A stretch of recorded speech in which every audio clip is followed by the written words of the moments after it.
Life moves at such a fast pace these days, every day, that really often we don't take the time to just stop and reassess and say thank you for the people who get us through each day. We're in such a hurry getting from point A to point B and reaching deadlines that we don't just pause and look at what makes each day special.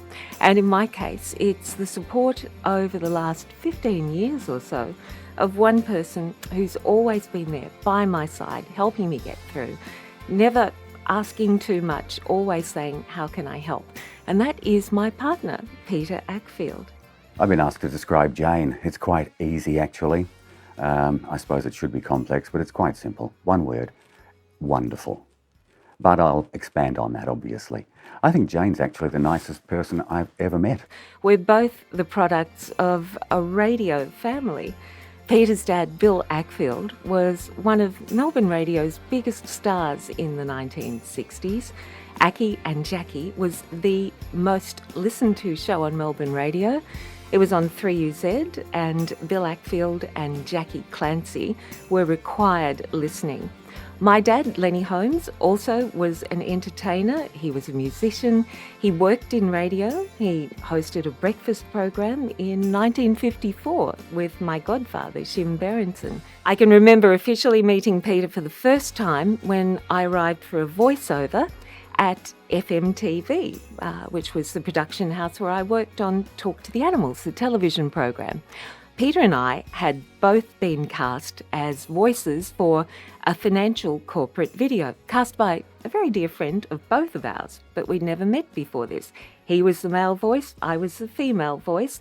We got together and Brenda at the front desk said, "Lovey, I've got someone for you to meet. Jane, meet Peter Ackfield. Peter Ackfield, the lovely Miss Jane." And that was it. And I thought, oh, how nice. And he was terribly polite. He always let me go first to read my part. I thought, what a polite young man. Well, time moved on and we began to work together at 3MP, which is the now defunct radio station that was based in Frankston. I remember seeing Peter. We used to go into our neighbour's house in the 1980s in Carlton and we'd watch the ABC News, and I saw Peter doing the news, doing the weather. Didn't realise that I'd meet him 20 years later, I think it was. But we absolutely connected. Peter was wonderful to me when I lost both of my parents within that 15 years. Sadly, he had lost his parents before we met. He understood what it's like to go through such a loss. He was there for me every step of the way. I will be forever grateful for that. I don't have children of my own, but I have been welcomed with open arms into Peter's family.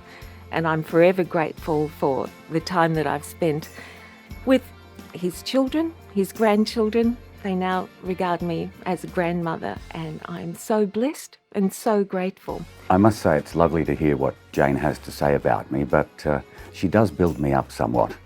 Yes, we have similar backgrounds in the media, but of course I was a bit player compared with Jane. She was on national TV shows, yes, many more than one. I enjoyed my time in the media though. It was fun. And of course it led to my meeting Jane, and it also means that we get to understand each other quite well. As she mentioned, we understand the highs and the lows, and we're able to cope with them. But with Jane, really, the lows, I think I've forgotten them. I'm going to have to ask her what they were and when they happened. You know, the other thing that I know is the trademark of a good person is whether my particular animals like them or not. I used to have cats that wouldn't really like anyone but me, which was fabulous. But then they met you. And I was in the background. That was the first line of cats. And now we have Alvin. How would you describe your relationship with Alvin? I didn't know I was going to become the cat whisperer, but I had an illness a while ago, and Alvin seemed to understand. The cat, remember, he would look at me as if, oh, you're about to run into trouble. Yes, and he was always right, which was amazing.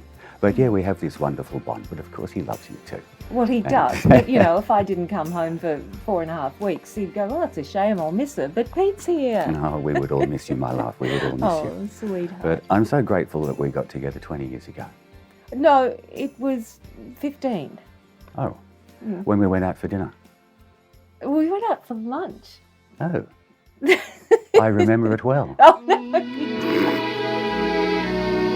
That carriage ride, You walked me home. you lost a glove. I lost a comb.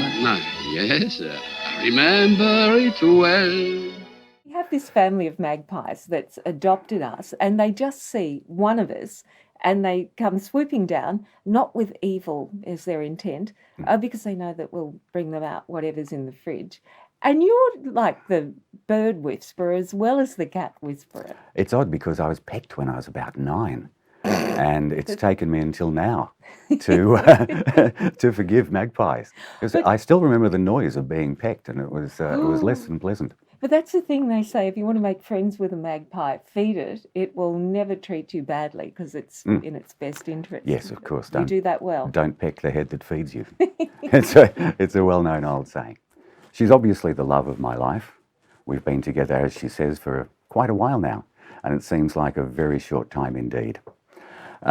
As far as saying it now goes, we do. She is so wonderful. We say we love each other many times a day. When we end a phone call, when one of us leaves the house, always. So obviously many times a day. But of course, I'll never forget the wonderful thing she says to me every morning just before she leaves for work, which is, "I've lost my keys!" Every day, but that's her one fault. That's the only one. I didn't want to make out that she was perfect. Okay, so we'll leave it at that. But no, it's wonderful being with you, my girl, every day. Every day. I couldn't be happier. And of course, your children and grandchildren love you so much. It's just wonderful to have you around. Well, that's the good thing about the Say It Now campaign. We do get the chance to say it now, and I am saying it now, and I mean it. I love you, and thank you for being so much to me in my life every day.